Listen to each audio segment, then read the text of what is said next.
Tharad ST ડેપોમાં દોડા દિવસે એક મહિલા મુસાફરના ગળામાંથી સોનાની ચેનની ચીલ ઝડપ કરીને ફરાર થઈ ગયો હતો।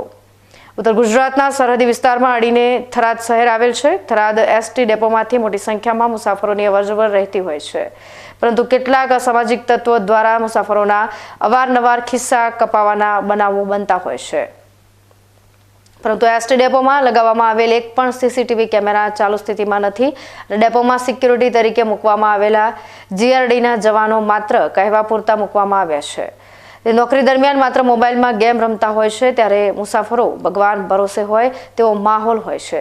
જ્યારે બપોરના સમયે એક મહિલા થરાદ એસટી ડેપોમાં મુસાફરી કરવા માટે બેઠા હતા, ત્યારે એક ગઠિયો આવી મુસાફર ટોળામાં બેઠેલા બહેનના ગળામાંથી સોનાની ચેનની ચીલ ઝડપ કરી ભાગી ગયો હતો।